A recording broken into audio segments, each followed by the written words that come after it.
मैं कोशिश करूंगा आपको सिखाने की कि आप शेनेगन वीजा जर्मनी के थ्रू कैसे अप्लाई कर सकते हैं for the purpose of tourism. बहुत आसान है, आप इसको 10 से 15 मिनट में अपने आप कर लेंगे और अपॉइंटमेंट भी ले लेंगे। तो स्टार्ट करते हैं। सबसे पहले हमारे को वाइट डेक्स पर जाना है। शुरू से स्टार्ट करूंगा मैं। गूगल पर चले जाते हैं। गूगल पर जाकर वाइट डेक्स फॉर्म जर्मनी लिखना चाहें, वीजा एप्लीकेशन जो भी आप टाइप करना चाहें कर लीजिए। तो वीजा एप्लीकेशन वाइट एक्स पर हम जाते हैं। यहाँ पर न्यू एप्लीकेशन को आपने चूज करना है और न्यू एप्लीकेशन स्टार्ट हो जाएगी। ये पूछ रहे हैं कि आपका फैमिली नेम क्या है, तो मैं लिख देता हूँ मेरा फैमिली नेम है नारंग। और एट बर्थ मेरा क्या नाम था, तो मैं लिख देता हूँ नारंग। अगर मैं इसको खाली छोड़ना चाहूं तो मैं इसको खाली भी छोड़ सकता हूं। फर्स्ट नेम पर चला जाऊंगा मैं सीधा और मैं लिख दूंगा मयंक। डेट ऑफ बर्थ जो भी आपके एप्लीकेंट की डेट ऑफ बर्थ है वो आप यहाँ पर लिख देंगे। प्लेस ऑफ बर्थ जो पासपोर्ट में लिखा गया है वो लिखना है। कंट्री ऑफ बर्थ जो पासपोर्ट में लिखी गई है वो आपने यहाँ पर लिखनी है। जेंडर, तो यहाँ पर तीन ऑप्शंस हैं, जो आपको ठीक लगे आप चूज कर सकते हैं। मैरिटल स्टेटस जो रियल है वो आप चूज कर सकते हैं। करंट नेशनैलिटी इंडिया, अगर इंडियन है, अगर आप पाकिस्तान से फिल कर रहे हैं तो पाकिस्तानी लिखेंगे। ओरिजिनल वो भी हमारी, पहले भी हम इंडियन ही थे। अगर किसी की पहले कोई और नेशनैलिटी थी बाद में उसने चेंज की है तो उसके लिए ऑप्शन दी गई है। अब ये पूछ रहे हैं कि आपका ऑक्यूपेशन क्या है, तो यहाँ पर ऑप्शंस दी गई हैं। अगर आप किसी ऐसे इंसान का अप्लाई कर रहे हैं जिसका कोई क्लियर ऑक्यूपेशन नहीं है तो उसके लिए अदर प्रोफेशन पर आप जा सकते हैं या फिर मैनेजर पर जा सकते हैं। मैं यहाँ पर सेल्फ एम्प्लॉयड को पिक करता हूँ क्योंकि काफी हमारे स्टूडेंट हैं जिनको दिक्कत आती है सेल्फ एम्प्लॉयड का भरने में, तो उसको मैंने यहाँ पे चूज किया। और यहाँ पर हम सेल्फ एम्प्लॉयड अगर मान लीजिए दिखाते हैं कि कोई अपना बिजनेस कर रहा है, क्लोथ मर्चेंट है, ठीक है, cloth merchant not registered as company. अगर आपने कोई कंपनी रजिस्टर नहीं किया, आपके एप्लीकेंट ने, तो आप ये भी लिख सकते हैं। जो उनके बिजनेस का एड्रेस है, अगर वो जॉब करते हैं तो जो जॉब का ऑफिस का एड्रेस है वो लिखना है। और अगर वो बिजनेस करते हैं तो जो बिजनेस का एड्रेस है वो यहाँ पर आपको लिखना है। राइट, तो यहाँ पर हम लिख देते हैं 3 Tolstoy Connaught 901 not place. Postal code जो भी पोस्टल कोड है लोकेशन का, दिल्ली, कंट्री इंडिया। अब ये कह रहे हैं अपना कॉन्टेक्ट एड्रेस लिख दीजिए। जो आपके एप्लीकेंट का एड्रेस पासपोर्ट पे लिखा हुआ है वो आप यहाँ पर लिख देंगे।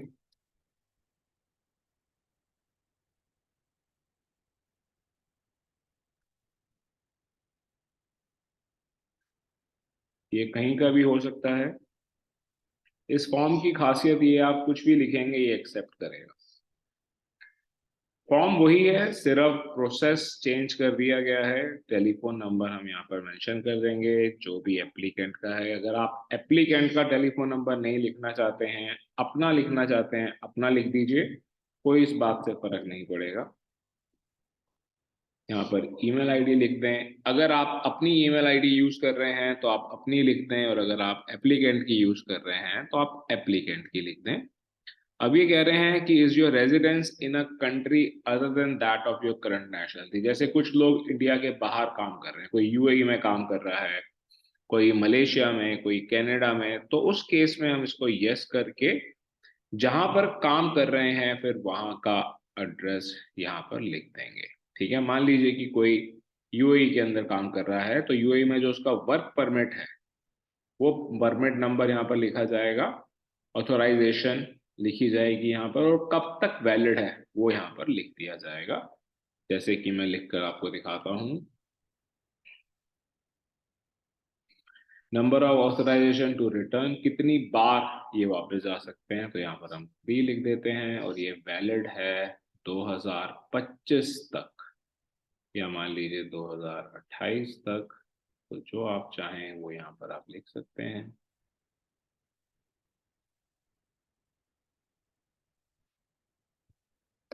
2025।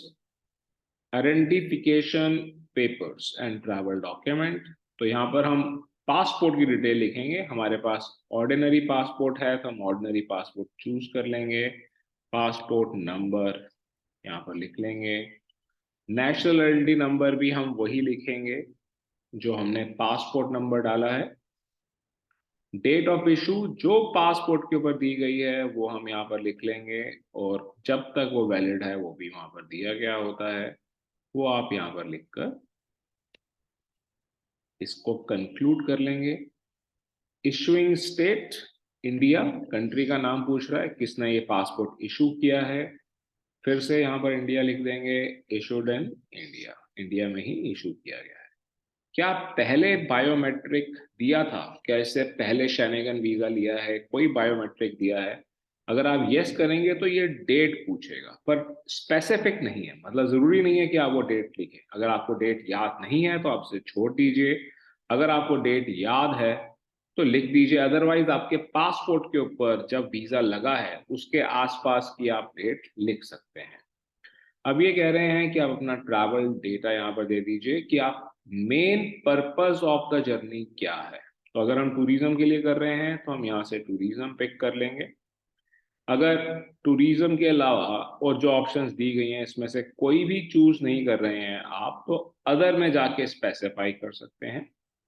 फिर ये पूछ रहे हैं member state of first entry, आप शैनेगन जा रहे हैं जिसके अंदर मल्टीपल कंट्रीज हैं, तो पहले आप कहाँ पर जा रहे हैं? जरूरी नहीं है कि आप जब जर्मनी से अप्लाई कर रहे हैं तो आप जर्मनी ही जा रहे हो। मान लीजिए कि मैं यहाँ पर नीदरलैंड लिख देता हूँ, तो ये इसको एक्सेप्ट करेगा और वीजा भी मिलेगा। अब ये कह रहे हैं कि इसके अलावा, नीदरलैंड के अलावा आप कहाँ कहाँ जाएंगे, तो मैं कहता हूँ मैं जर्मनी जाऊंगा, इसके अलावा मैं इटली जाऊंगा, इसके अलावा मैं फ्रांस जाऊं। तो सिर्फ 3 और लिख सकते हैं हम मैक्सिमम, इससे ज्यादा नहीं लिख सकते, और वो काफी हैं, उनके बेसिस पे हमारे को शेनेगन वीजा मिल जाएगा। कितनी एंट्रीज चाहिए, अगर आप किसी के लिए फर्स्ट टाइम अप्लाई कर रहे हैं और अगर उनको मल्टीपल एंट्री नहीं चाहिए है तो आप सिंगल एंट्री ही यहाँ पर लिखें, और शेनेगन के केस में हमारे को ज्यादातर सिंगल एंट्री ही चाहिए होता है। आपका ट्रैवलर किस डेट पर जाना चाहता है, तो यहाँ पर आप जो भी आपके ट्रैवलर की डेट है पर पोस्ट वो यहाँ पर आप लिख दें। मान लीजिए कि हम 25 अगस्त को जाना चाहते हैं 2023, तो हम यहाँ पर लिख देंगे।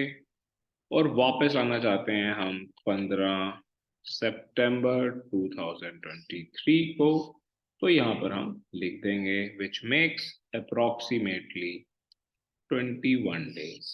तो टोटल दिन कितने हुए वो हम यहाँ पर लिख देंगे।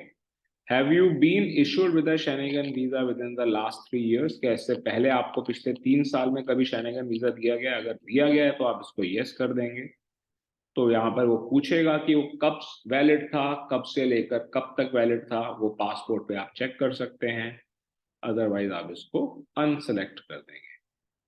अब ये कह रहा है क्या आप इसके अलावा कहीं और भी जा रहे हैं, शेनेगन के अलावा, शेनेगन को विजिट करने के बाद अगर जा रहे हैं तो उसका आपके पास वीजा होना चाहिए। ठीक है, जैसे मान लीजिए कि आपका एप्लीकेंट यूके जा रहा है, तो उसका वीजा क्या आपके एप्लीकेंट के पास है? अगर है, अगर नहीं, अगर आप लिख रहे हैं वो जा रहा है और अगर नहीं है तो शेनेगन वीजा नहीं मिलेगा, तो इसीलिए इसको हम खाली छोड़ देते हैं। अब ये कह रहा है कि आप रेफरेंस दीजिए कि आप वहां पर मान लिया आप टूरिज्म के लिए जा रहे हैं, पर आपको कोई रेफरेंस देना पड़ेगा कि आप वहां पर रहेंगे कहाँ। तो हम यहाँ पर होटल पिक कर लेते हैं, और होटल की डिटेल हम यहाँ पर मेंशन करेंगे, जैसे कि होटल हिल्टन। यहाँ पर ये कह रहा है ऑर्गेनाइजेशन प्लेस ऑफ बिजनेस, तो इसको हम छोड़ देंगे क्योंकि हमने होटल मेंशन किया है। ठीक है। Organisation place of business country, ये भी हम छोड़ना चाहें तो छोड़ देंगे। ऑब्जेक्टिव्स ऑफ एरिया, इसको भी छोड़ देंगे। लोकेशन, रजिस्टर नंबर, ये सब आप छोड़ देंगे, सीधा होटल रिजर्वेशन पर आ जाएंगे। तो यहाँ पर हम लिख देते हैं 25 अगस्त, और जो भी रिजर्वेशन नंबर है वो यहाँ पर लिख दिया जाएगा। अगर किसी ने इनवाइट किया था तो उसकी डिटेल यहाँ पर लिखी जाएगी।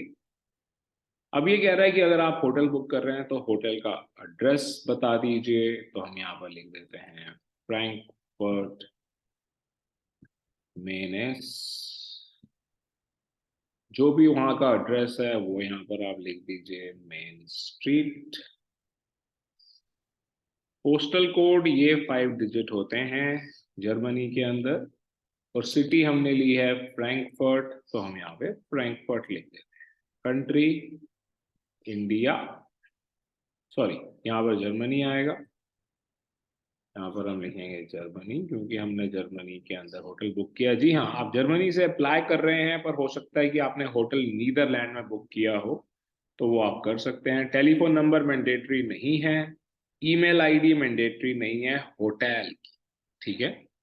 अब ये कह रहे हैं कि आप ट्रैवल करेंगे तो आपकी जो लिविंग कॉस्ट है वो कैसे होगी। Travel and living cost, travel and living cost during the applicant, तो क्या ये एप्लीकेंट खुद कर रहा है या कोई स्पॉन्सर कर रहा है, तो यहाँ पर हम खुद ही करते हैं। और फिर ये कह रहे हैं कि अपने मीन्स ऑफ सपोर्ट, मतलब आप अपना खर्चा कैसे करेंगे वो बता दीजिएगा। हम कहते हैं कि हमारे पास कैश भी है, क्रेडिट कार्ड भी है, हमने अकोमोडेशन पहले से पे कर दिया है, हमने ट्रांसपोर्टेशन पहले से पे कर दिया है, इसीलिए हम अपना खर्चा आराम से कर सकते हैं। इसके बाद हम इसको कंटिन्यू कर देंगे। अगर हमने फॉर्म ठीक भरा है तो ये डाउनलोड हो जाएगा, और इसी फॉर्म का प्रिंट आउट लेकर आपने जाना है जब आप बायोमेट्रिक के लिए वीएफएस जाएंगे। ये देखिए, ये फॉर्म हमारा फिल हो गया है। और वीएफएस जाने से पहले आप वीएफएस का अपॉइंटमेंट लेंगे। जी हाँ, ये आपका कंफर्मेशन नंबर आ गया है, ये पासपोर्ट नंबर है। तो ये फॉर्म फिल हो गया है, इस फॉर्म का आप प्रिंट आउट निकालेंगे, इसके ऊपर साइन कर लेंगे और एप्लीकेंट को दे देंगे। एप्लीकेंट का साइन होना चाहिए जो अप्लाई कर रहा है। अब मैं आपको वीएफएस की साइट पर ले आता हूं अपॉइंटमेंट लेने के लिए। तो हम गूगल के ऊपर लिख देते हैं VFS Germany appointment. Log in करना पड़ेगा, पहले से आप रजिस्टर कर लें, जो कि बहुत आसान है। वेरिफिकेशन कोड आएगी। जर्मनी का वीजा फॉर्म भरने के लिए कोई साइन अप नहीं करना पड़ता, पर वीएफएस से अपॉइंटमेंट लेने के लिए हमारे को साइन अप करना पड़ता है, जो कि मैंने पहले से किया हुआ है।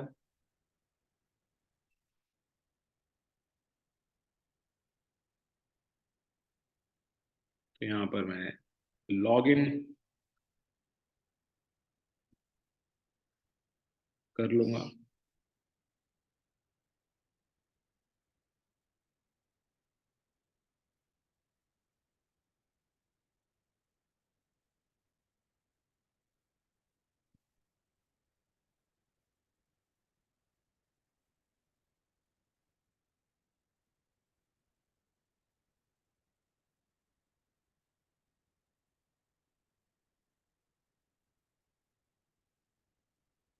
स्टार्ट न्यू बुकिंग पर चले जाएंगे। तो ये कह रहा है कि आप अपना वीजा एप्लीकेशन सेंटर चूज कर लीजिए। अगर मैं दिल्ली में करना चाहता हूँ तो मैं दिल्ली कर लूंगा, अगर मैं पोंडुचेरी करना चाहता हूँ मैं पोंडुचेरी कर लूंगा। तो अभी मैं न्यू दिल्ली कर लेता हूँ। अब ये कह रहे हैं कि अपनी कैटेगरी चूज कर लीजिए, तो मैं लास्ट पर आ जाता हूँ, जो कि कह रहा है नेशनल वीजा लास्ट। अभी ये टूरिज्म का दिखा ही नहीं रहा। National visa, national visa, national visa. Tourism का नहीं दिखा रहा है इस वक्त, तो इसको मैं चेंज करता हूँ। ऊपर से पहले मैं मुंबई पर जाता हूँ, वहाँ चेक करता हूँ। आपने वैसे चेंज नहीं करना है, अभी मैंने 10 मिनट पहले जब चेक किया था तो ये दिखा रहा था, क्योंकि मैं ले चुका हूँ इसी लॉगिन आईडी से, इसलिए नहीं दिखा रहा है। तो यहाँ पर मैं शेनेगन वीज़ा दिखा दिया, जैसे ही मैंने लोकेशन चेंज की तो इसने मुझे लास्ट ऑप्शन शेनेगन वीज़ा की दी है। आपने वही लोकेशन पिक करनी है जहाँ का एड्रेस है आपके एप्लीकेंट का। सब कैटेगरी चूज कर लेंगे, जो कि हमारी इस केस में टूरिज्म है। तो यहाँ पर मैं टूरिज्म पिक कर लेता हूँ, और ये कह रहे हैं कि हमारा जो स्लॉट अवेलेबल है वो 20 अप्रैल 2023 का अवेलेबल है। तो मैं इसे कंटिन्यू कर लेता हूँ। जो भी स्लॉट अवेलेबल है आप कंटिन्यू कर लीजिए, बाद में हमारे पास तरीके हैं इसको प्री पोन करवाने के। तो यहाँ पर एप्लीकेंट का नाम जैसे कि Mayank, last name Narang, gender male, date of birth जो कि हमने फॉर्म में भी भरी थी, ये सब मैच होना चाहिए, अलग अलग नहीं होना चाहिए है।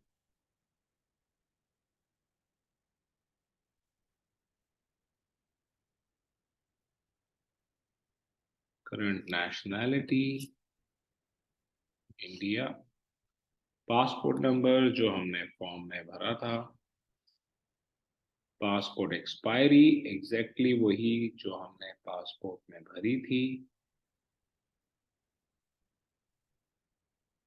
कॉन्टैक्ट नंबर अगर आप एजेंट हैं और अपना लिखना चाहते हैं तो आप अपना लिख दीजिए। यहाँ पर आप सिर्फ पहले कंट्री कोड लिखिए, फिर मोबाइल नंबर लिखिए।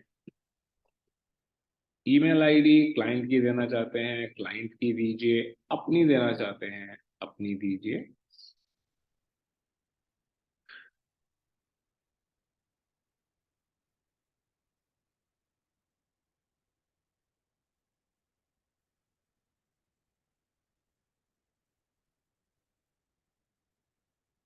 पोस्ट कोड पासपोर्ट पे लिखा हुआ है, उसी के अकॉर्डिंगली आपने फिल करना है। ये पैसे मांगेगा हमसे अपॉइंटमेंट देने के, जो कि अभी मैं नहीं दूंगा। जैसे ही आप पैसे देंगे आपको अपॉइंटमेंट मिल जाएगा, जो कि यहाँ पे लिखा हुआ आने लग गया है। अगर हस्बैंड वाइफ दो इकट्ठे जा रहे हैं, दोनों का आप वीजा इकट्ठे अप्लाई कर रहे हैं, तो दोनों का अपॉइंटमेंट भी अगर इकट्ठे ले रहे हैं तो आप ऐड अनदर एप्लीकेंट करेंगे। जी हाँ, कंटिन्यू कर लेंगे हम।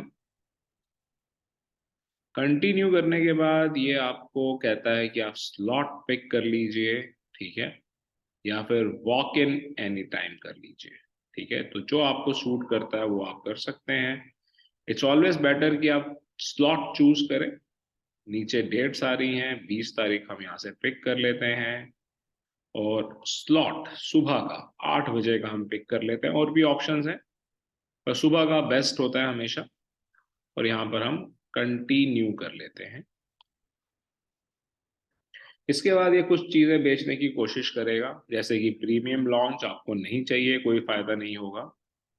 कुरियर फीस, जी हाँ बिल्कुल ले सकते हैं, अगर आप चाहते हैं कि वापस आ जाए पासपोर्ट आपके पास, आपको लेने ना जाना पड़े। एसएमएस सर्विस लेने का कोई फायदा नहीं होगा, बिल्कुल मत लीजिए। और यहाँ पर कंटिन्यू कर दीजिए। अभी आपसे कहेगा कि आप इंश्योरेंस खरीद लीजिए। सिलेक्ट द एप्लीकेंट, एप्लीकेंट हमने सेलेक्ट कर लिया। ट्रैवल असिस्टेंट विद इंश्योरेंस, ये भी यहाँ से ना खरीदें आप, क्योंकि बहुत महंगा देंगे ये। अदरवाइज सिर्फ बहुत कम पैसों में आप इसे बना सकते हैं। एग्री करके कंटिन्यू कर दें इसको। यहाँ पर आपको एग्री करने की जरूरत नहीं है अगर आप इंश्योरेंस नहीं ले रहे हैं। नीचे से कंटिन्यू करते हैं तो ये आपसे कह रहा है कि आपने इंश्योरेंस नहीं लिया। हमने इसलिए नहीं लिया क्योंकि इंश्योरेंस हम खुद बनाएंगे, किसी अलग प्लेटफॉर्म से बनाएंगे, जैसे कि आप टाटा एआईजी की साइट से जाकर बना सकते हैं। तो इसने कहा कि आप इसको रिव्यू कर लीजिए। इसको रिव्यू करने के बाद आप एक्सेप्ट कर लीजिए और फीस पे कर दीजिए। जब तक आप फीस पे नहीं करेंगे ये आपको अपॉइंटमेंट नहीं देंगे, ये पे करना जरूरी है।